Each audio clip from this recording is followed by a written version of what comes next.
Morning.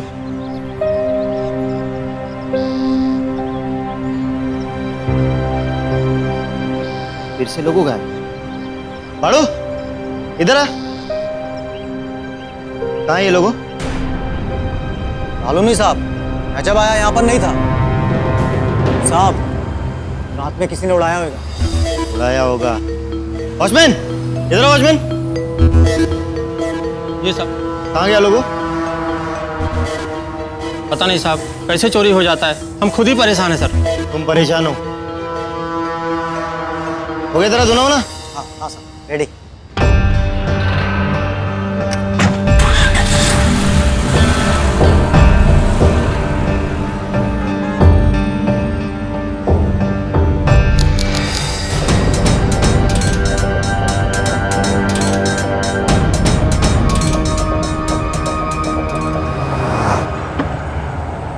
अरे लालजी भाई, ये क्या हमेशा की तरह वही लोगों चोरी हो गया?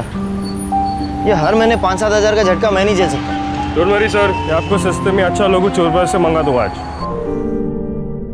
मुंबई यानी कि माया नगरी, भारत की आर्थिक राजधानी, पैसों के मामले में अव्वल नंबर। और जहां होता है पैसा वहां होता है लालच। NCRB यानी नेशनल क्राइम रिकॉर्ड्स ब्यूरो की लेटेस्ट रिपोर्ट यह कहती है कि पिछले कुछ सालों में पेटी क्राइम्स यानी छोटी मोटी चोरियों की वजह से लगभग 180 करोड़ का नुकसान हुआ। इतना पैसा जो एक साल तक कई गांवों में पानी या बिजली पहुंचाने के काम आ सकता है। छोटी चोरियां जैसे राह चलते किसी की चेन स्नैच कर ली जाती, ये भी नहीं सोचते कि इससे किसी की गर्दन भी कट सकती थी। बसों में, ट्रेनों में लोगों का वॉलेट चुराया जाता है, ये ना जानते हुए कि उसके लिए वो पैसे एक माँ की दवाई या बच्चे की स्कूल फीस थी। चलती कार या ऑटो से फोन चुरा लिया जाता है, बैग चुरा ली जाती है जिसमें सिर्फ पैसे नहीं बल्कि आमदनी के लिए जरूरी कागजात थे। एक आम इंसान की शनाख्त जैसे कि पैन कार्ड या पासपोर्ट था।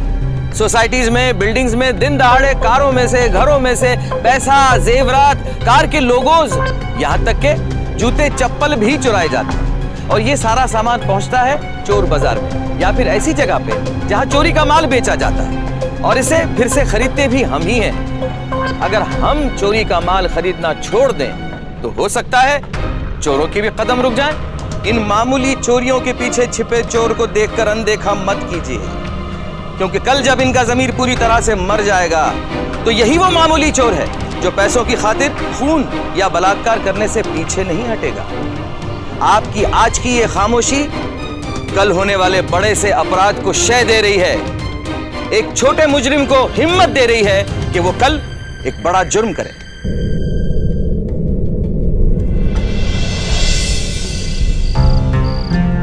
ये ले 10 की चाल। अरे ले, मेरी भी दत्ती ले। एक और 10 की चाल। चल ये तो दत्ती। क्या रे फंडर लोग, कौन जीत रहा है? अरे तू तो नहीं यार, इतने ताले महीनों की मेहनत दांव पे लगा दी है यार।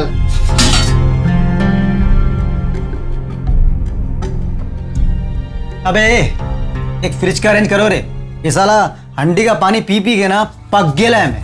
अरे फ्लीजी तू पुलाता पुला बाल ही खोल देते हैं, तोनता अपने बाप से पैसे डाले। गब्बस रे। उतर, तू पत्ते देता। अरे एक और दांव तो खेल। नहीं, माल ततम खेल ततम। अरे पैसा नहीं है तो बोलना। ये देख, आज भाई के बाद बहुत माल है। वो तेरी तो ये कहां से उड़ा है? उसके साथ वाले अंकल है ना, उसकी गाड़ी में पड़े थे। अबे तू येरा हो गया था? कितनी बार कहा है छोटा माल उड़ाओ, ऐसी कोई चोरी नहीं करनी चाहिए जहां पुलिस उलिस का लफड़ा हो। वो 207 वाले अंकल अपनी गाड़ी ज्यादा नहीं चलाते। कल सुबह चुपचाप जाकर वापस रख देना, समझा? बड़ा हाथ मारने के चक्कर में रोज के बंदोबस्त को क्यों लात मार रहा है? तोतले समझा ना इसे। देख, तंतल बिल्कुल तय डाला है, कल दाते वापस लगते हैं ना, समझे?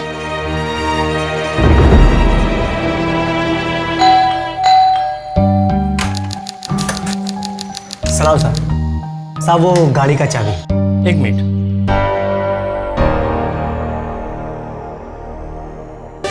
अच्छा सुन, जी साहब। गाड़ी धोने से पहले काम कर, गाड़ी के अंदर व्हाइट लिफाफा है, वो मुझे दे के जा। ठीक है साहब।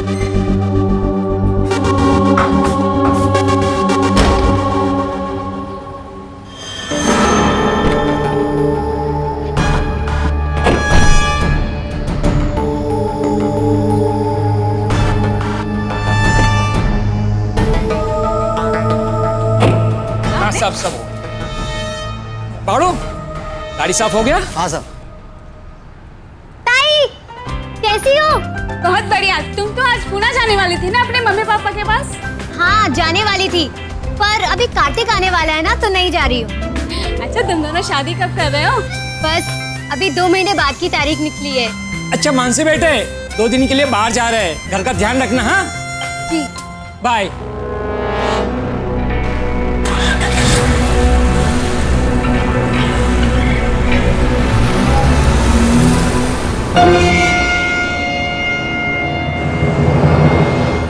साले फट्टू है तुम दोनों लोग, मालूम?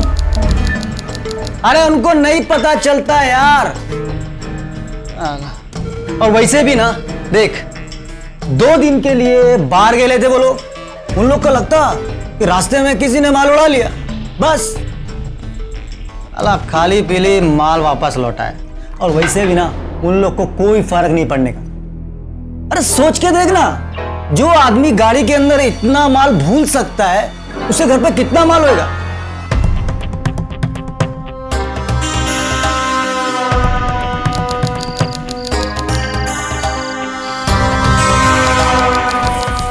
रोज इतने लेट आती है घर में? अब खाएगी कब, सोएगी कब? अरे आई यहाँ मुंबई में ऐसा ही है, मैं क्या करूँ? अच्छा एक बात बता, तू रोज नूडल खा के तो गुजारा नहीं कर रही है ना? नूडल्स? ना ना, मैं तो दाल भात खाती हूँ। अच्छा आई मैं रखती हूँ। हाँ कार्तिक का फोन आने वाला है। कार्तिक का फोन आने वाला है, लेकिन अपने आई से 2 मिनट तो बात करना बेटा। रहने दो ना, बाद में बात करती हूँ। अरे अरे सुन सुन सुन सुन, बोलो आई। गुड नाइट बेटा। अच्छा I good night, I love you. कल बात करो। हेलो कार्तिक,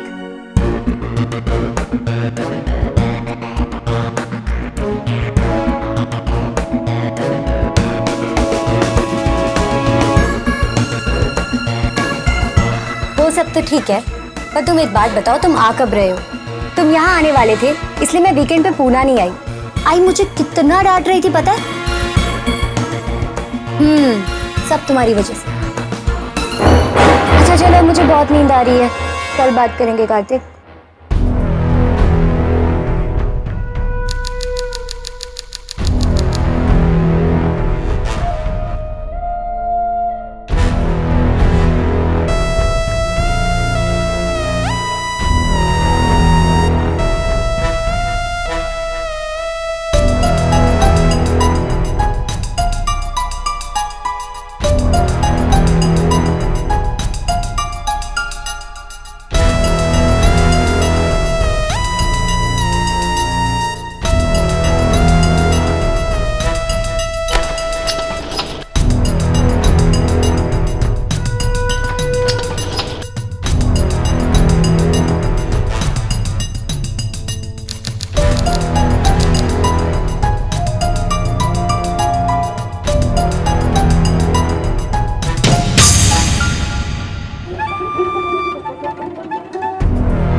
ये भी 10 साल पहले बाड़ू की तरह छोटी मोटी चोरियां किया करता था।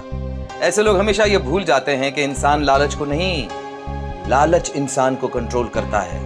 बस एक बार नियत बिगड़ गई तो छोटे और बड़े अपराध का फर्क दिखाई नहीं देता। चोरी के इरादे से आया हुआ प्रभाकर एक बहुत ही शर्मनाक जुर्म को अंजाम देने वाला था।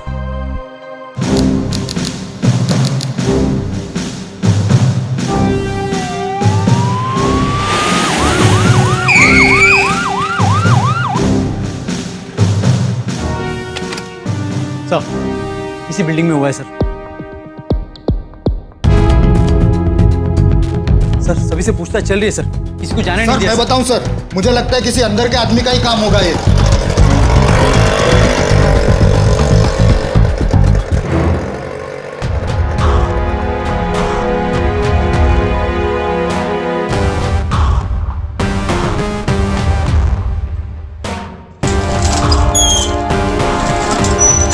सर हम 2 दिन के लिए बाहर गए थे, जैसे ही घर वापस आए घर का काफी सामान चोरी हो चुका था। काफी मतलब क्या? बहुत कुछ चोरी हो चुका है इंस्पेक्टर साहब। जेवर, कैश और तो मेरा मेकअप का पूरा सामान ले गया है वो। मेरी सास ने जो मुझे नेकलेस दिया था इतने प्यार से, वो भी ले गया। वो कुछ नहीं छोड़ा, हमारी जिंदगी भर की कमाई पे तुम साथ हो जाओ, इन्हें अपना काम करने दो ना।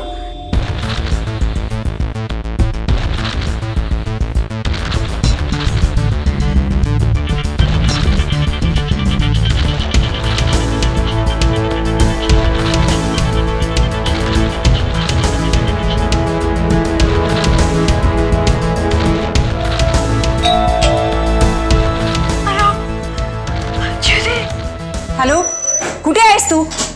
कब से मैं तुझे फोन कर रही हूँ।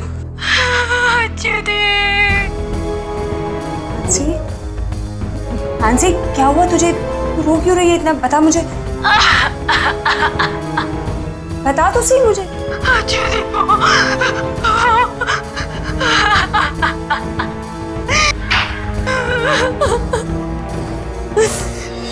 दीदी,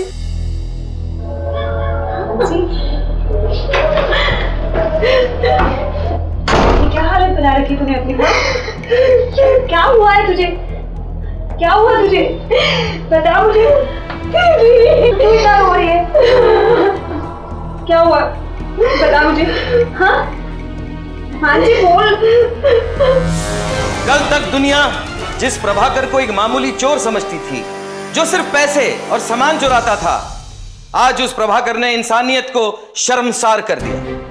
बलात्कार सिर्फ एक औरत के खिलाफ नहीं, तो संपूर्ण समाज के खिलाफ एक घिनौना अपराध है। बलात्कार सिर्फ औरत का शरीर नहीं, तो उसकी आत्मा और उसकी चेतना को भी हिला देता है। आप अगर मानसी की जगह होते तो क्या करते? मानसी ने क्या करना चाहिए? जवाब जितना कठिन है, रास्ता उससे भी ज्यादा, पर उतना ही जरूरी।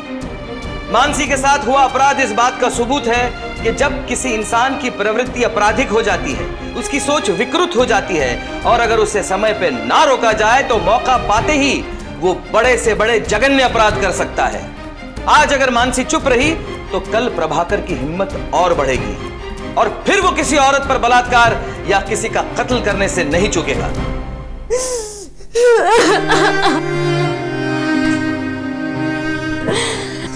हे देवा, शांत हो जा मानसी। मेरे साथ इतना कुछ हो गया और तूने 2 दिन तक किसी को कुछ भी नहीं बताया। मुझे कॉल तो कर देती तू, क्यों नहीं बताया मानसी?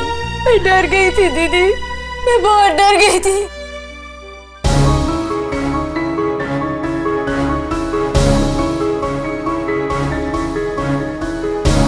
मुझे लगता है कि चोर यहीं से आया हो।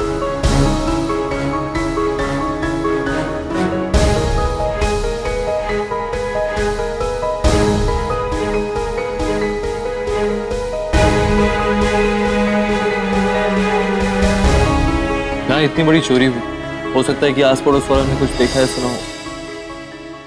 लेकिन मानसी, हमें पुलिस में रिपोर्ट लिखवानी चाहिए।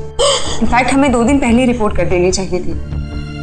दीदी, 2 महीने में मेरी शादी है कार्तिक से। क्या कहूंगी मैं कार्तिक से? कैसे उसके सामने? लेकिन अगर रिपोर्ट नहीं लिखवाई तो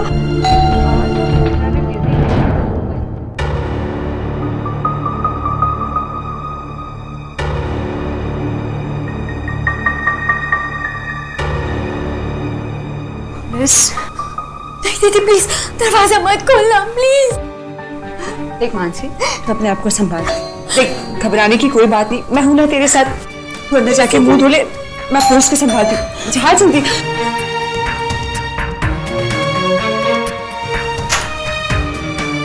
हेलो। Yes officer. आप यहाँ रहती हैं? जी मेरी बहन यहाँ रहती है। कहिए क्या बात है? आपके पड़ोस में बहुत बड़ी चोरी हुई, तो हमें लगा आपकी बहन ने शायद कुछ देखा या सुना होगा। मैंने कुछ नहीं देखा सर। मैं तो सो रही थी।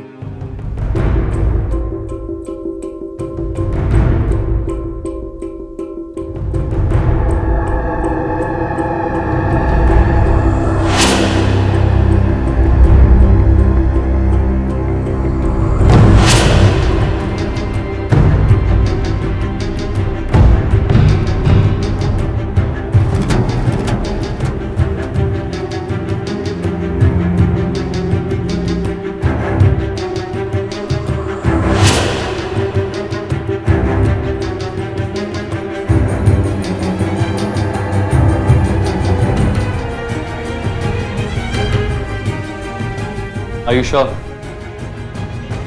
Okay. Thank you.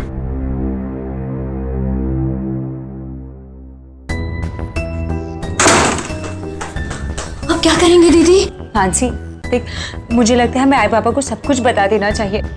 मैं समझती हूँ तुझ पर क्या बीत रही है, लेकिन इस वक्त सिर्फ बाबा ही है जो हमारी मदद कर सकते हैं। पापा नहीं, पापा को कुछ नहीं बता सकते। पापा को कैसे बताएंगे?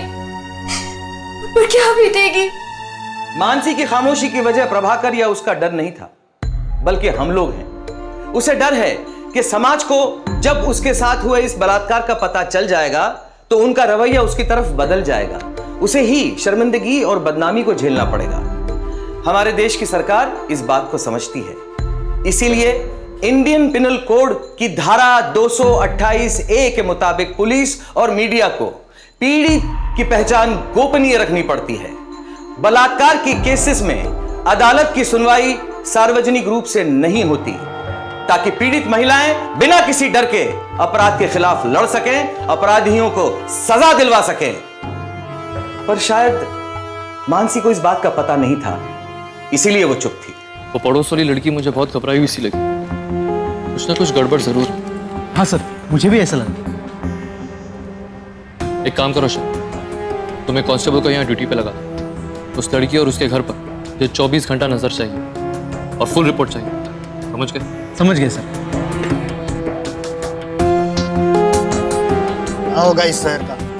अच्छी रहने लायक नहीं रहा मुंबई। नहीं, बहुत प्रॉब्लम्स है इस शहर। मुंबई शहर रहने लायक ही नहीं। कितनी चोरियां हुई आपकी सोसाइटी में इससे पहले? छोटी मोटी चोरियां तो होती रहती है, और चूंकि ये छोटी मोटी चोरियां, तो जाहिर सी बात है कि किसी ने कंप्लेंट नहीं लिखाई होगी। कहाँ कुछ फायदा होता है ऐसी कंप्लेंट लिखाकर, और 2 पैसे की चीज के लिए कहाँ भागा दौड़ी करते फिरे। हाँ हाँ बिल्कुल सही बात है सर। बड़ी बड़ी गाड़ियाँ चोरी हो जाती है जिनका अब तक कोई ठिकाना नहीं है। बड़ी बड़ी गाड़ियां चोरी होती क्यों? क्योंकि आप जैसे लोग जब छोटी मोटी चोरियों की कंप्लेंट नहीं करते, तभी उन्हीं चोरों को हौसला मिलता है, और फिर एक दिन वही चोर आपके घर में घुसकर आपका खून भी करते हैं। आपकी सुरक्षा, आपकी सिक्योरिटी का सबसे पहला जिम्मा आपका है, और उसके लिए आप लोगों को जिम्मेदारियां उठानी होंगी।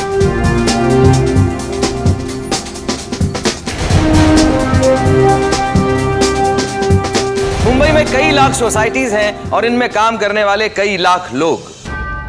जब आप घर से निकलते हैं तब आप वॉचमैन, धोबी या गाड़ी धोने वाले से मिलते हैं जो आपके लिए काम करते हैं। इनमें से कितनों के नाम और पते आपको मालूम है? शायद एक भी नहीं।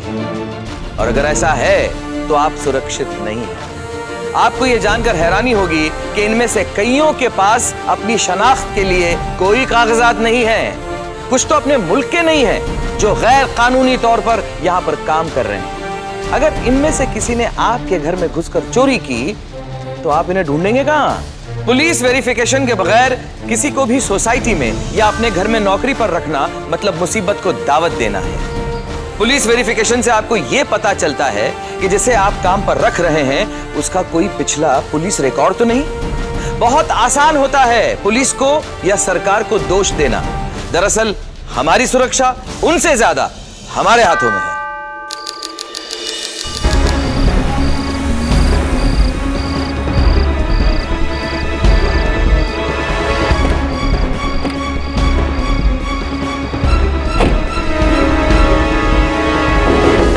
कौन है? कैसा लग रहा?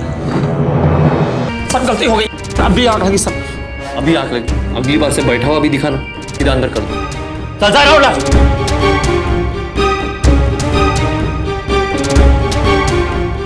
अक्सर ये वॉचमैन जो हमारे घरों की रखवाली करते हैं, वो एक साथ 2 या 3 सोसाइटीज में काम करते हैं, कहीं दिन की शिफ्ट तो कहीं रात की शिफ्ट। हमें इस बात का ध्यान रखना चाहिए कि जो हमारे घरों की रखवाली करते हैं वो वाकई में हमारे रक्षक हैं या भक्षक।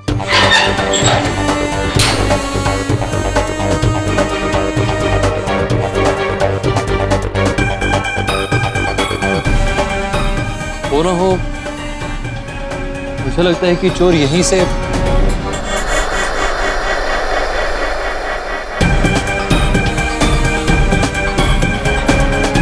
राणे का शक अब और भी पक्का होता जा रहा था कि मानसी और उसकी बहन कुछ छिपा रही हैं। दूसरी तरफ मानसी इस डर से खामोश थी कि अगर उसके आई बाबा को उसके बलात्कार के बारे में पता चला तो उन पर क्या बीतेगी।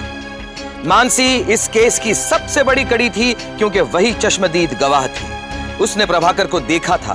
प्रभाकर और उसकी सजा के बीच सिर्फ मानसी की चुप्पी थी। कुछ तो बोलो, चुप क्यों?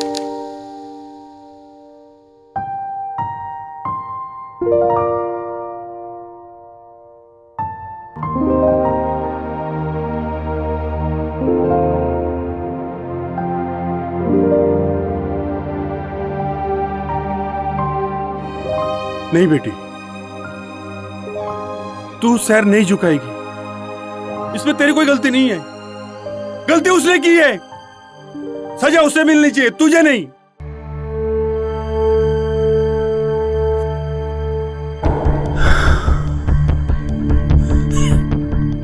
कितने दिन हुए? 3 दिन। मानसी बेटा, तूने किसी को बताया तो नहीं ना? हम कल ही पुणे चले जाएंगे, किसी को कुछ भी नहीं पता चलेगा। मुझे पुण्याला निघून जाऊ यहाँ पर। चल आपण जाऊया पुण्याला। क्या बकवास कर रहे हो तुम? पुणे चल कशासाठी?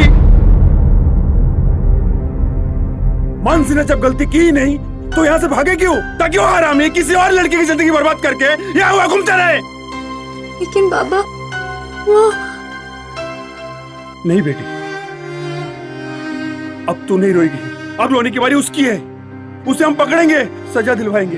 तेरे बाबा तेरे साथ है ना, तू फिक्र मत कर। तू बस उसके खिलाफ कंप्लेन कर, तू कंप्लेन लिखवा। अगर तूने कंप्लेन नहीं किया बेटे तो वो हरामी फिर से किसी और बच्ची के साथ। बाबा बेटे, तुझे अपने बाबा पे भरोसा है ना? तो मैं जैसा कहता हूं वैसा कर।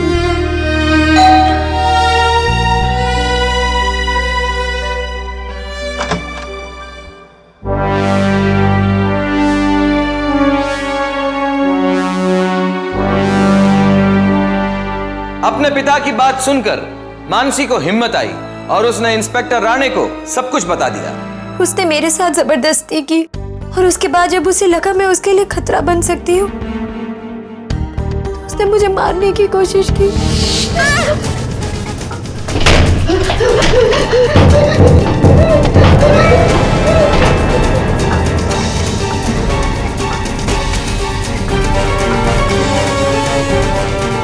मैंने 2 दिन तक अपने आप को बाथरूम में बंद रखा, लेकिन फिर जब अचला दीदी आई तो देखिए, आप पर जो बीती है मैं उसका अंदाजा भी नहीं लगा सकता। पर मुझे एक बात का दुख जरूर है कि आपने पुलिस कंप्लेंट नहीं करा। और रेप केस को प्रूव करने के लिए मेडिकल रिपोर्ट की जरूरत होती है, जो रेप होने के 48 घंटे के अंदर हो जाना चाहिए। और आपके मामले में 48 घंटे के ऊपर हो चुका है। आपने बहुत देर कर दी मानसी जी। खैर, मैं आपको आश्वासन देता हूँ कि ये बात इस कमरे के बाहर नहीं जाएगी। बस आपको मुजरिम की शिनाख्त करने के लिए 1-2 बार पुलिस स्टेशन आना होगा। आप भरोसा रखिए, आपकी आइडेंटिटी सेफ रहे। अच्छा ये बताइए कि आपके घर से क्या क्या चोरी? वो मेरे घर से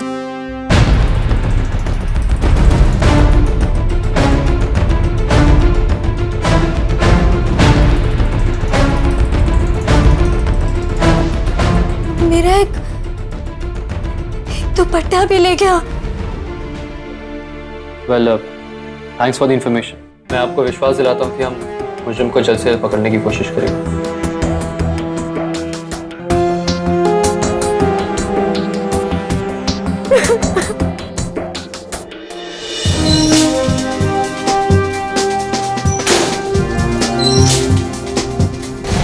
इंस्पेक्टर राणे अब और दृढ़ता के साथ उस चोर के पीछे पड़ गए थे, क्योंकि अब तक जो एक मामूली चोरी नजर आ रही थी, अब जाके उसका एक भयानक चेहरा सामने आया।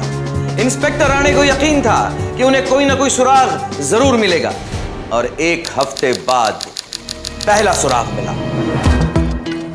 अबे बिल्डिंग में दो गेट है, तू इधर से किधर जा रहा है? वो साहब यहाँ से शॉर्टकट पड़ता है ना साहब। शॉर्टकट? चल देखो तुझे शॉर्टकट। चल लेकिन साहब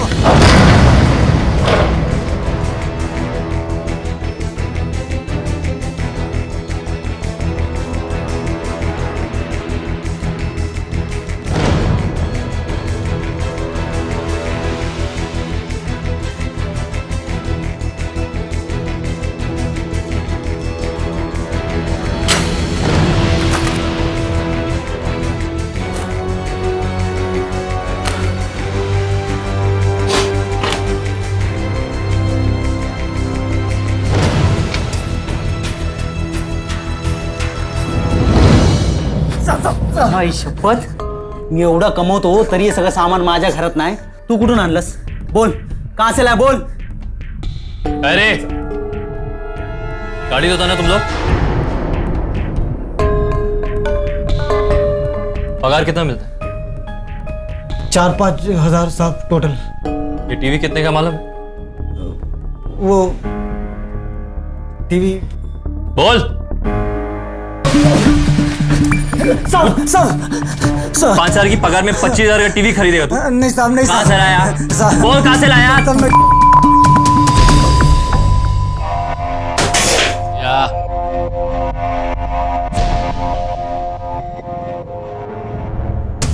या तुम्ही या। रुक शेला, उनके सामान में क्या चेक करो और पूरे घर की तलाशी लो। जी सर। साहब हमको माफ कर दो साहब, प्लीज साहब, हम लोग छोटे बड़े चोरे बोलता है साहब, प्लीज साहब प्लीज साहब माफ कर दो साहब। ये तो क्या मिला? ये हट। वो मेरे घर से मेरा एक दुपट्टा भी ले गया। ये कैसा है तेरे घर? कैसा है तेरे? बोल बोल।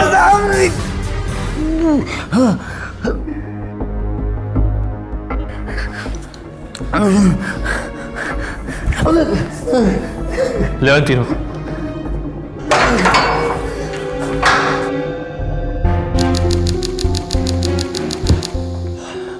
माफ कीजिए, मुझे आपको यहां बुलाना पड़ा, और एक झोपड़पट्टी से हमें एक दुपट्टा मिला है।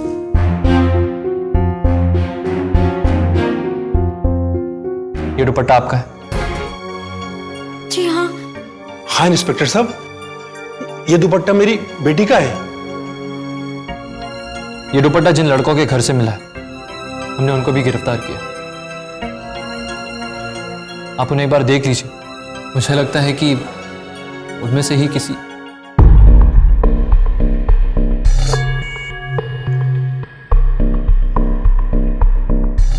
चलिए।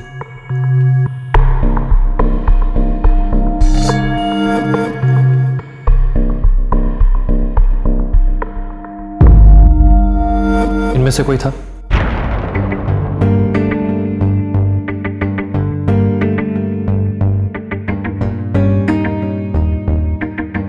देखिए, आप फिक्र मत कीजिए, हम आपके साथ हैं। आप बस इन्हें देखकर ये बताइए कि इनमें से कोई था या नहीं।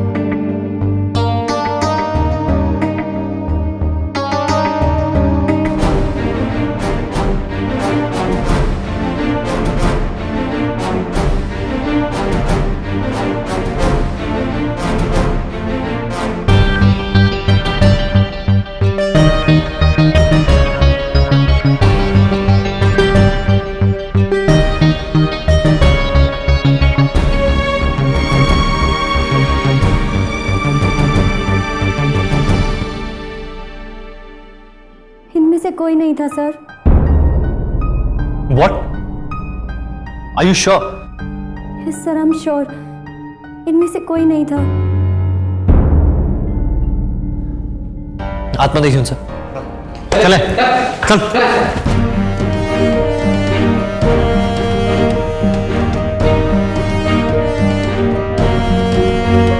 इनमें से कोई नहीं था तो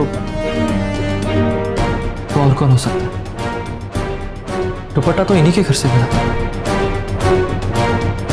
खैर, आप घर जा सकते हैं। जरूरत पड़े तो हम आपको दोबारा बुला लेंगे। सर, उस आदमी के बाल लंबे थे, उम्र भी थोड़ी ज्यादा थी सर। देखिए, आप फिक्र मत कीजिए, हम उसे जल्दी ढूंढ निकालेंगे। ये मेरा वादा है आपसे। थैंक यू इंस्पेक्टर साहब। चल बेटा।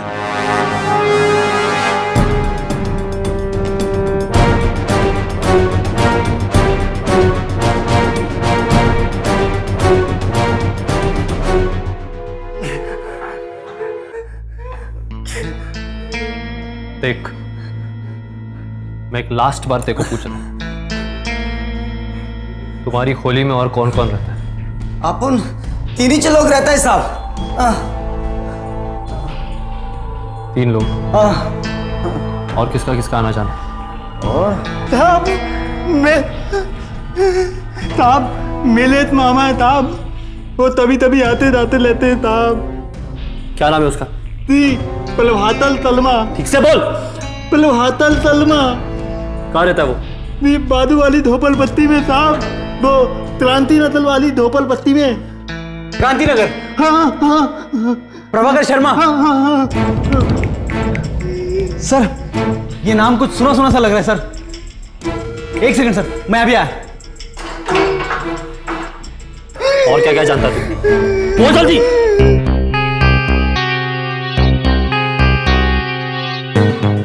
हाँ शास्त्री, एक बात बताओ, ये 6-8 महीने पहले एक फिल्म प्रोड्यूसर के घर पे चोरी हुई थी। हाँ, उस केस में किसको पकड़ा था? प्रभाकर शर्मा, वही ना अपना क्रांति नगर की झोपड़पट्टी वाला। एक सेकंड होल्ड करना। क्या चला? सर, ये शास्त्री कह रहा था कि वो फिल्म प्रोड्यूसर के घर पे जो चोरी हुई थी उसमें प्रभाकर अंदर था। अभी 6 महीने से बाहर है सर, बेल पर। उससे कहो कि उसकी फाइल जल्द से जल्द भिजवाए, तुरंत। ठीक है सर। ठीक है।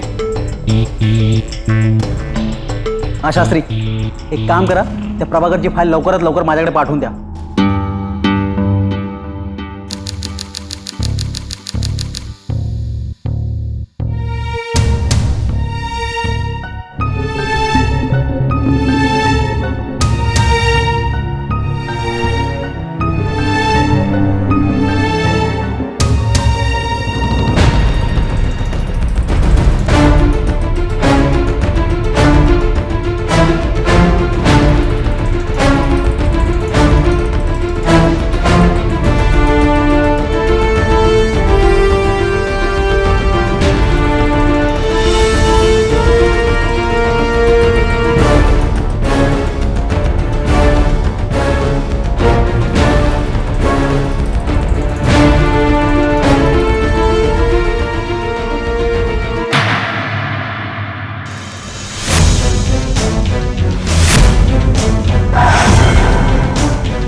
पापा, यही है वो आदमी।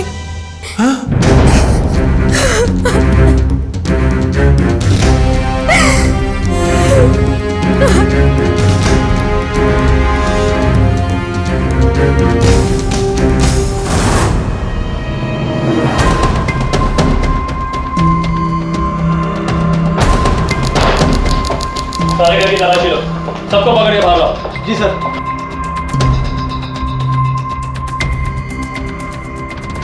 क्या हो रहा है यहाँ? क्या कर रहे हैं आप लोग मेरे घर में? कौन चाहिए साहब आपको? प्रभाकर कहाँ है? वो तो आज सुबह ही चला गया और बोल रहा था कि कल्याण जा रहा हूँ। क्या है ना? हाथ में टाका। कहाँ ले जा रहे? मुझे छोड़िए ना। कहाँ ले जा रहे? छोड़िए मुझे।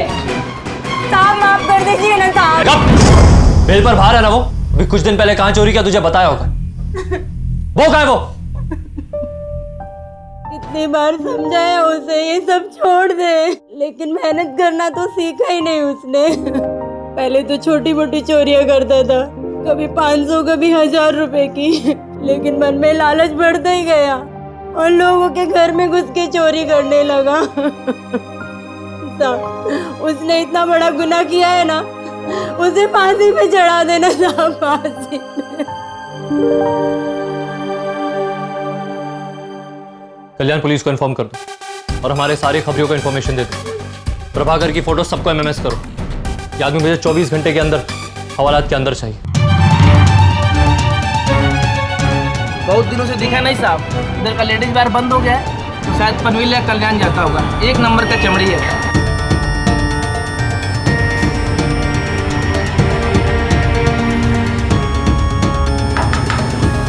याला बघितला काय?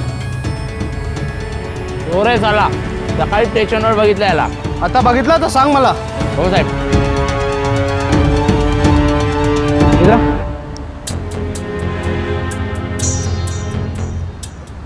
सलाम साहब, ये फोटो देख के बता, इसे कहीं देखा? इकड़े नहीं आए साहब, हफ्ता भर पहले आया था साहब। यहाँ लोकल छोकरों के साथ झगड़ा किया और चलता बना साहब। ठीक है, अगर यहाँ कहीं दिखाई दे तो मुझे फ़ोन कर देना। ठीक है साहब। मुंबई पुलिस दुनिया भर में अपने इंफॉर्मेशन नेटवर्क को लेकर काफी मानी जाती है। ये इंफॉर्मेशन नेटवर्क हम आप जैसे जागरूक आम आदमियों से मिलकर बनता है, जो अपराध और अपराधियों के खिलाफ सजग होते हैं। इंस्पेक्टर राणे ने मुंबई के चप्पे चप्पे पर फैले इस नेटवर्क को प्रभाकर के बारे में अलर्ट कर दिया था।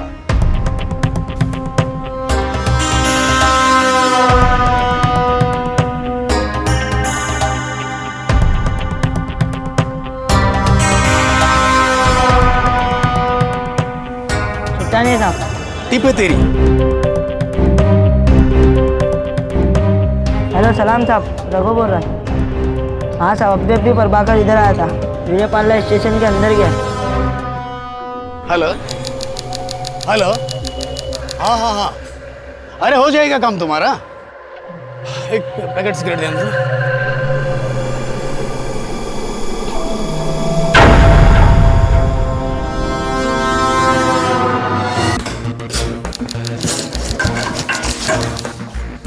अब तू मुंह खोलेगा ये और मेहनत करवाएगा। बोल। मेरी तो समझ में नहीं आ रहा साहब कि आखिर आपने पकड़ा क्यों मुझे। मैं बैठ के दारू पी रहा था, आप पकड़ के ले आए मुझे यहाँ पे।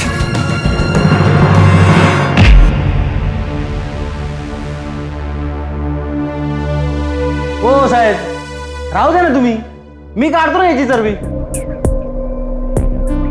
कशाला एवढा टाइमपास करायचं? एक काम कर, इसको बोरीवली नॅशनल पार्क लेके जा और ठोक दे. FIR भी मत लिखना, पुढे मी बघतो काय करायचं. घेऊन जायला. वो साहब, ऐसा मत करो साहब, ऐसा मत करो. क्यों रे, बाल की दुकान फट गई तेरी? चल अब ठोकता हूं तेरे को. साहब मैं बताता हूं, सब कुछ बताता हूं, एक एक बात बताता हूं. मेरे को जान से मत मारो साहब, मेरे को जान से मत मारो. मानसी और उसके परिवार की हिम्मत की वजह से प्रभाकर को तो सजा मिल गई. कोर्ट ने उसे 10 साल की सजा सुनाई. मगर प्रभाकर जैसे मुजरिम आज भी मुंबई में खुलेआम घूम रहे हैं. NCRB के रिपोर्ट्स के मुताबिक 2012 के जनवरी से लेकर 2012 के अगस्त तक छोटी चोरियों के कुल 15,650 केसेस दर्ज हो चुके हैं. इन चोरों को पकड़वाना, इन सबको रोकना हमारी जिम्मेदारी है.